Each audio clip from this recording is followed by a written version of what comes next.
Good morning, futurists and lovers of sci-fi and people who just really enjoy the show, fans of the Black Futurist podcast. Of course, my name is Brendan Moore. I'm your host.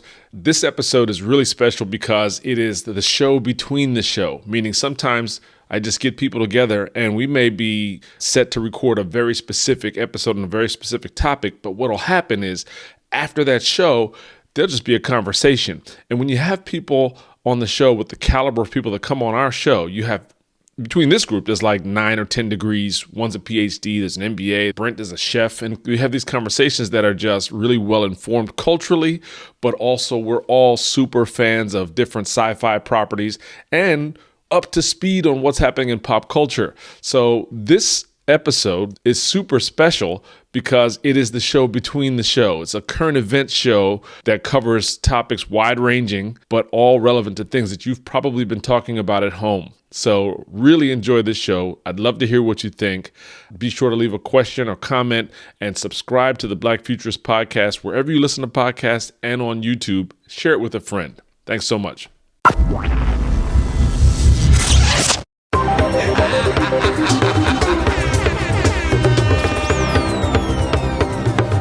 Black Futurist. That's one small step for man. Okay.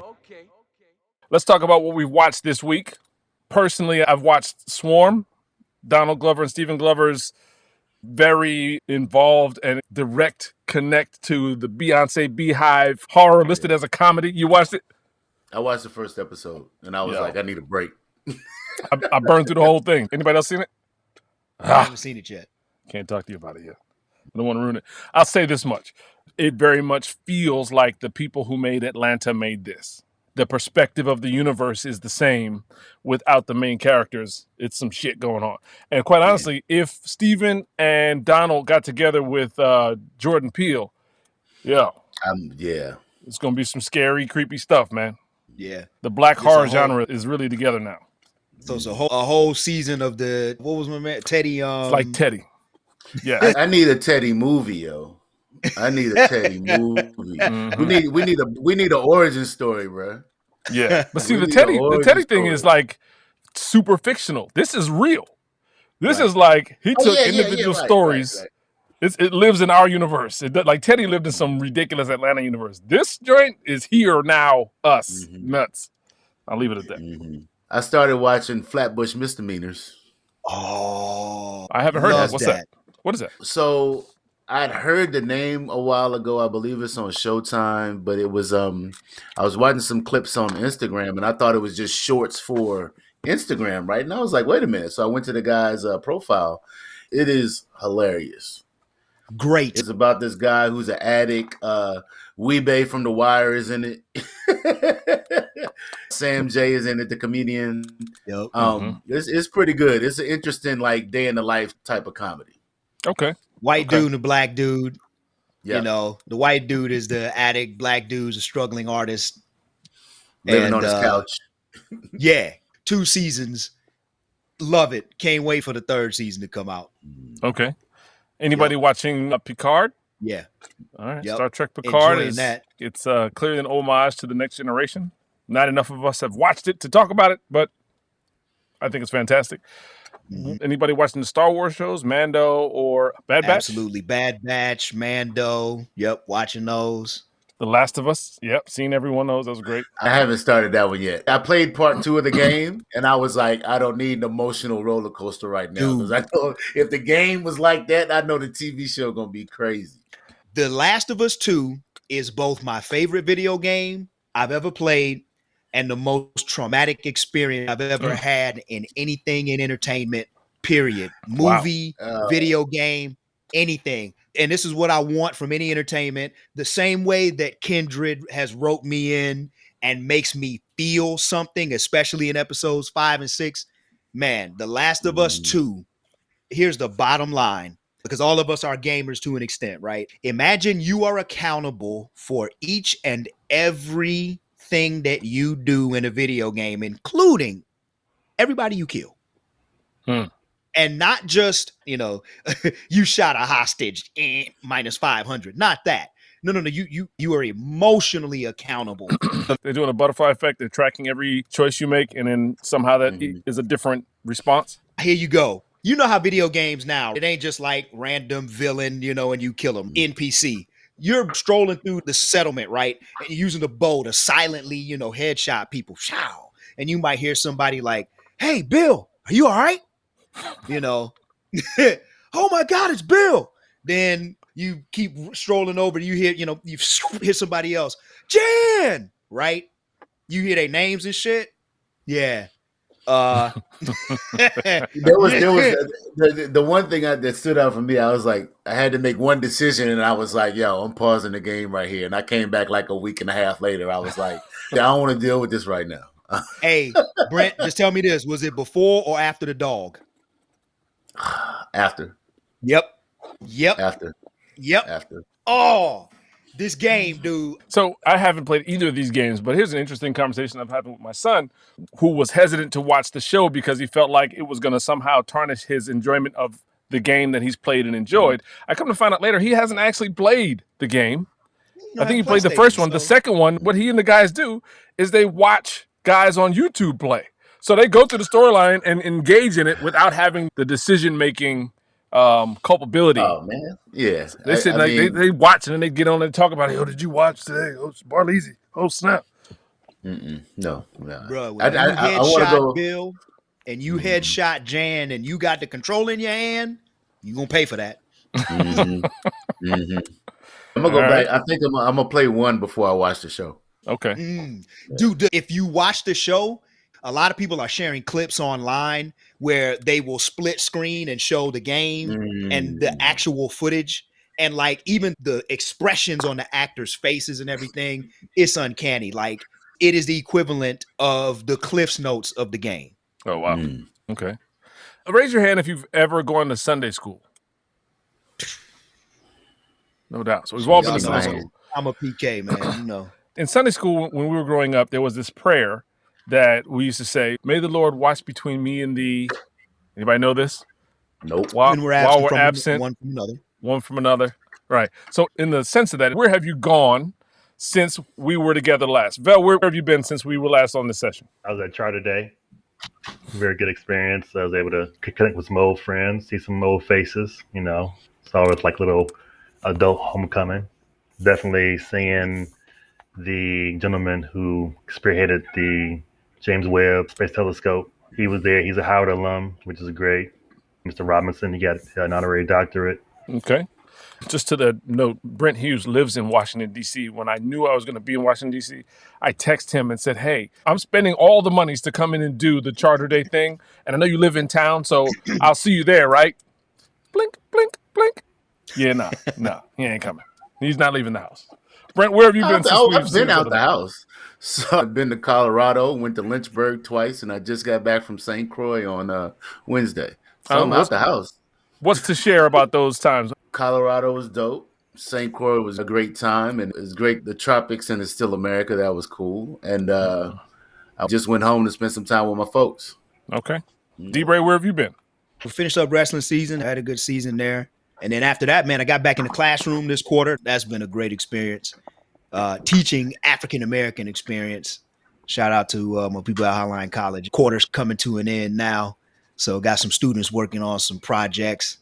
It's interesting because the class African-American experience, we actually start that with the 14th Amendment because technically before the 14th Amendment, there was no such thing as an African-American. There were black folks, but black folks weren't African-Americans, neither citizen nor considered human, according to U.S. law. So teaching African-American experience and drawing in. So, of course, some of these aspects, a part of the course was about enslavement.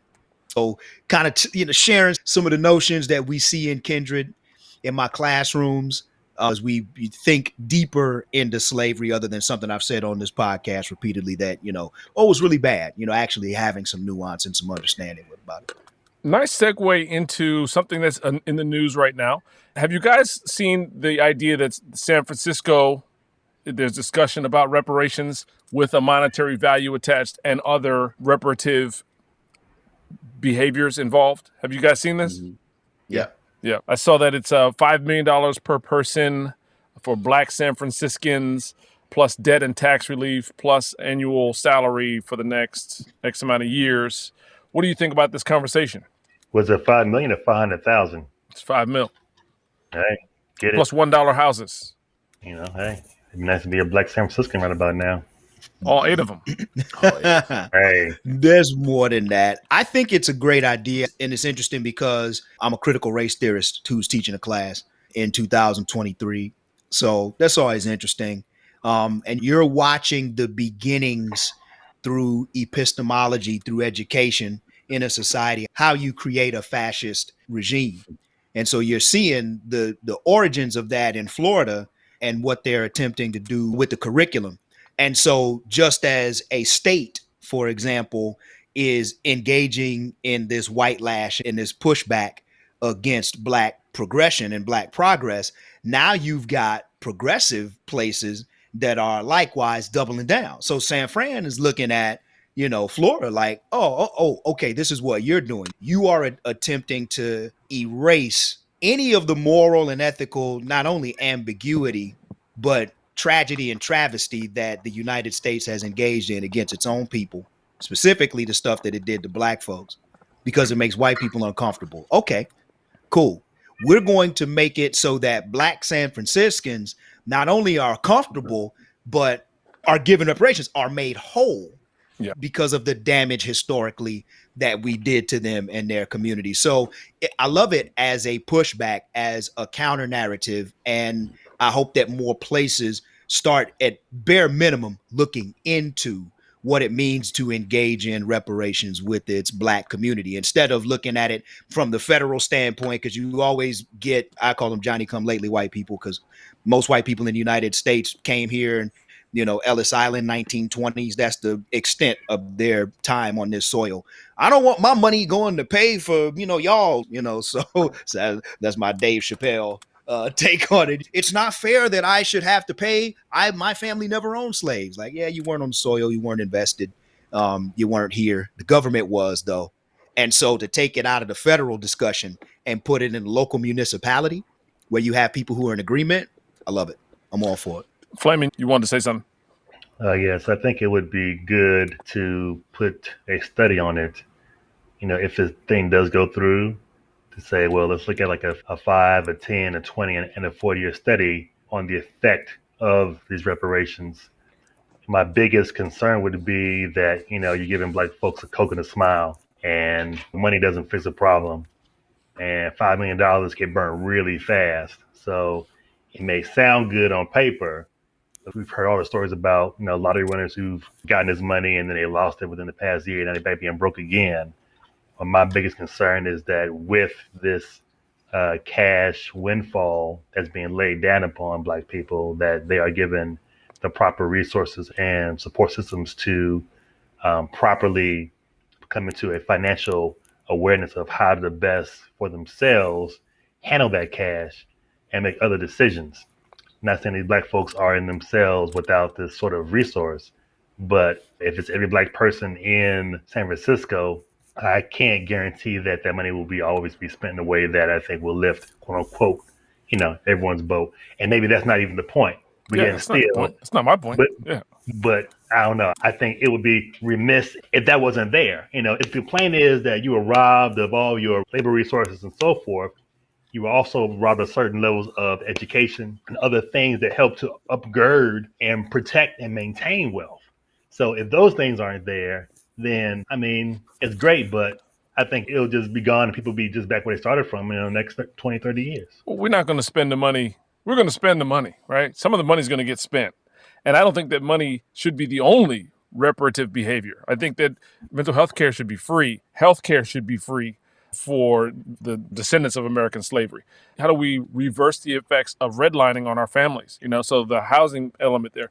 What I really liked about what they did in San Francisco in that conversation was they came up with multiple facets of life to show that this is important, this is important, and this is important. And I think that because it's such a local conversation to San Francisco, we can all watch and see how that plays out.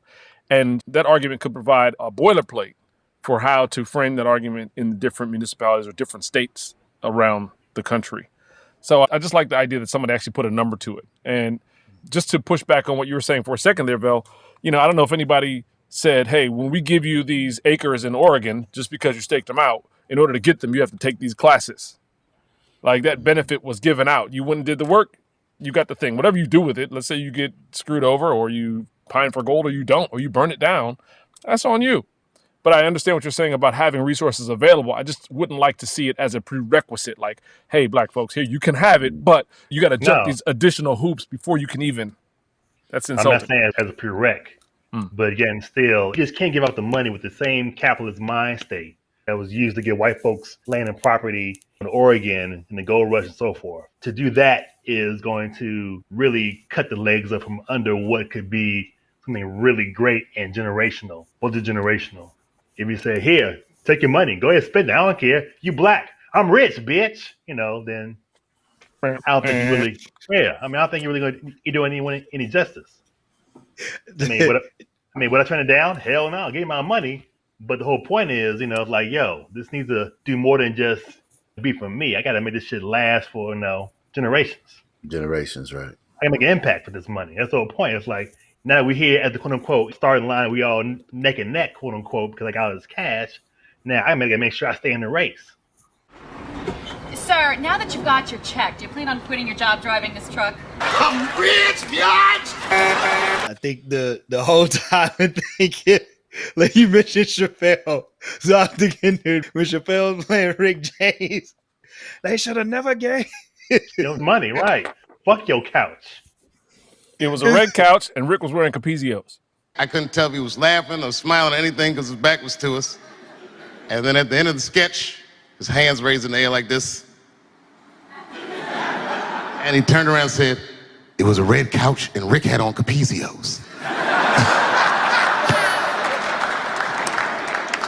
And gave us the green light. Next, I want to ask Brent Hughes, what is the definition of woke? Let me see if I can remember what the Republican woman said. Bethany Mendel joins us now to discuss sort of a woke reimagining that is very, very, very far left. Only 7% of Americans consider themselves very liberal, and probably fewer of them consider themselves to be woke. And so we what talk does that about mean traditional to you? Would you mind defining woke? Because it's come up a couple times, and I just want to make sure we're on the same page. So, I mean, woke is sort of the idea that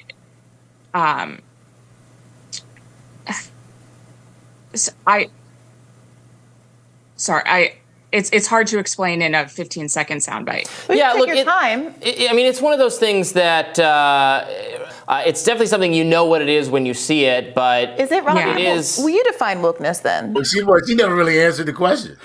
Mm-hmm. To me, it's just right. She says she was like, I'm stepping in it, and I know I'm stepping in it. I didn't think they was gonna make me step in it, but I'm in it. Well, here we are. Well, to me, it is just being aware, conscious, being concerned, being interested in seeing equality and justice, period. Okay. I really want to talk about the idea that a word can be co-opted and weaponized against the community that invented it organically. Well, that's easy. It's called controlling the narrative. It's called putting that word to a new use. Language is living. And if a word lies or doesn't have any new social cachet, then it just lay dormant. Oh yeah, that word just means that, and it means that for hundreds of years. But the word wokeness, like many things in the mouths of white folks, both progressive and conservative, it becomes a part of white language and ceases to become a part of black language. Woke has been around for a long time, but in terms of the current cultural landscape that we're talking about, wokeness has always been to me a very Hotepian term, which has always kind of gave me a very and let's be careful with that fucking word because, it's very presumptuous and very standoffish. And that's how it was used in that way in the black community a lot of times. And now white folks got it and they just put that same gasoline on that exact fire and just point it in the face of white liberals. When you hear the word Hotep, Maurice, what picture comes to mind? I think we use Hotepian in such a way that we just assume that everybody knows what that is. I think it's similar to the way woke went from something that was positive and just viewed in general as an enlightened state, in particular when it comes to social injustice, And the same thing with Hotep. Hotep means peace, right? Like Hotep is, a greeting that people have said to each other. And what happened is the word in the greeting got associated with some particularly obtuse and misogynist black men, right? What did Who he look were like? vocal, right? They got a uniform. They wear purple and gold. Let me start. Come on, son. They got the Hebrew Israelites, man. Look, fair or not, they're symbolic of that sort of Hotepian wokeness, to Bell's point, is lampooned within black communities. And it's kind of like HBCUs. Like, we can talk about HBCUs amongst us, but let somebody from PWI start talking about HBCUs. We all firing at you every school. You know what I mean? So I think woke is similar. I agree with what Lavelle was saying in terms of how language is living. The problem I have with how woke has been co-opted in public discourse now, though, is there's a strategy, right? So now I don't want to normalize the strategy of changing the definition of a word using social media to do it purely in order to destroy, taint, or undermine political ideologies. Circling back to what I was mentioning earlier about Florida. So what they've done is take woke and use it as a proxy for anything black. So now we have to protect this word again, to Bell's point. It had kind of gone by the wayside where it's actually used by people who are not only going too far, but infringing on shit, speaking in misogynist ways and, anti-LGBTQ, ideologies that are under the insult version of the word Hotep. And so woke had kind of gone in that direction, but now it's like we got to pivot and protect it again, not just because language is living and it changes, but the reason why it changes to me is really important. You talk about teaching the African American experience and what's going on right now. So, Capernet, it's about the anthem, right? Black Lives Matter. No, all lives matter. Okay. And now you got woke and you have defund the police. And that's what I noticed with the Republicans, and specifically early on when they started talking about abortion and gay rights and that sort of thing. To Maurice's point, you control the narrative, you control the story, you control the conversation. You make it about this word, you make it about this term, and it's the biggest thing you're talking about. And people are dumb enough to be distracted by it. Well, I won't say they are dumb enough, one, but they're looking to be distracted. Like, I don't really want to talk about this, so give me something else to latch on to so I don't have to. Critical race theory, another defined phrase, title, and study set that has been co-opted and weaponized by people who probably don't even know what it means. And I don't know how to fix that. I was watching Face the Nation or something this morning, and the guy was on there and he was talking about CRT not being taught in schools. And every time you use it, you could just take that word out and say bad thing. You could like swap the word out for bad thing. And I'm like, well, how do we fix this? And the only way I could think of was like, okay, let's take a guy like Maurice and take that guy and turn the cameras on and let them have a conversation. That's the only way, because you can't do it in the media. You can't do it in like mass media or social media. You can't do it widespread. It has to be one-to-one. Like, if I can educate this one guy and hear him out and inform him, then maybe that's the way. It's just a weird thing. They're choosing to be ignorant. You can't inform someone out of that space. They need to be in that space. They have to be in that space, because if they start to look at things the way that we look at things, their whole existence falls apart. Everything they fucking glasses believe in. On. I think that we give too much credit to people being politically savvy and aware. Political shorthand has always been currency, at least in America. Single issue voters and all of the buzzwords that go along with propagating an agenda for or against. How you deal with CRT, quote unquote, the language, or it being a thing in the public discourse, you leave it alone.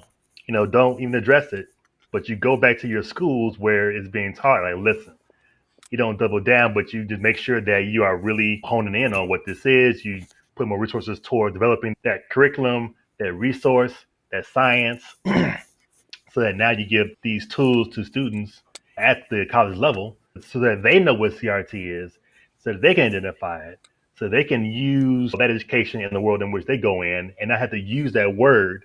Pretty much, you just take the power out the word by just like, whatever. And then you insert the thing for the symbol.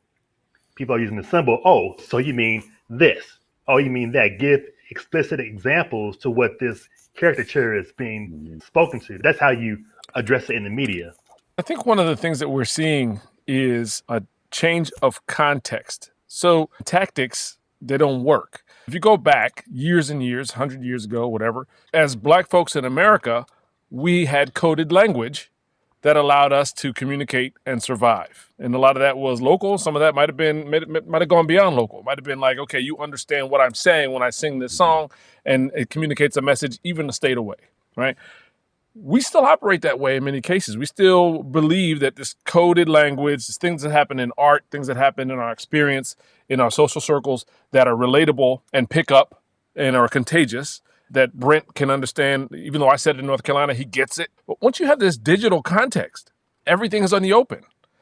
And what we're seeing is that coded language, when it's out in the open air like this, it gets decoded and shared and debunked, weaponized. We need a new tactic.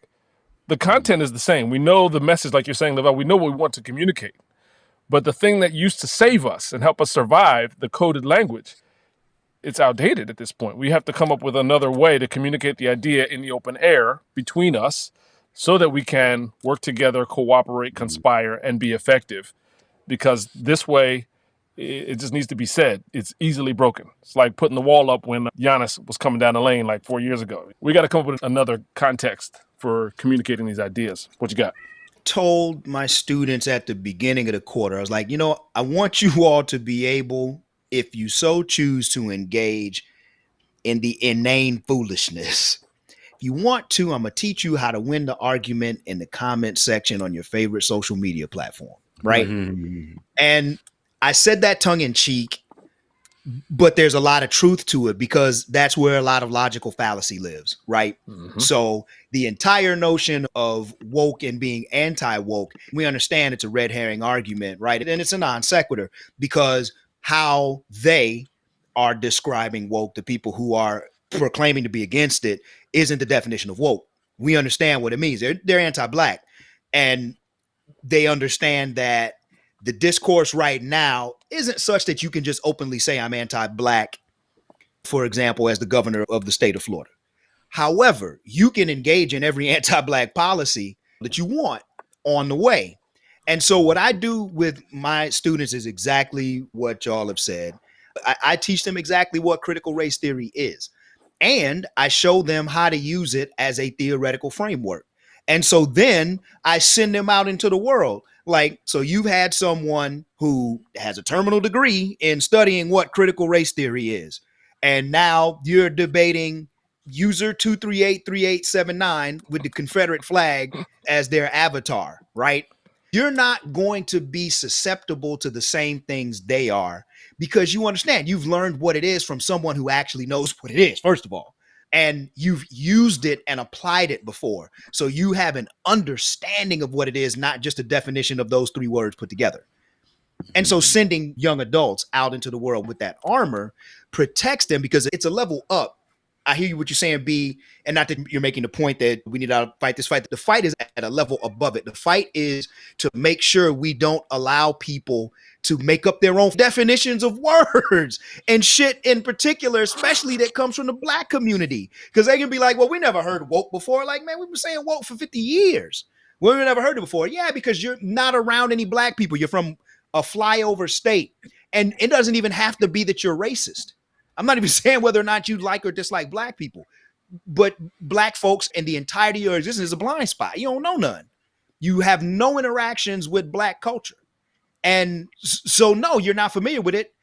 You may not have the inherent respect that it deserves for a word and a concept that's always been extant, right, in it. So, yeah, sending our kids out into the world with that armor against that, like Brent said, that adamant ignorance, like, I just refuse. I don't care. Y'all don't care how many facts you hit me with.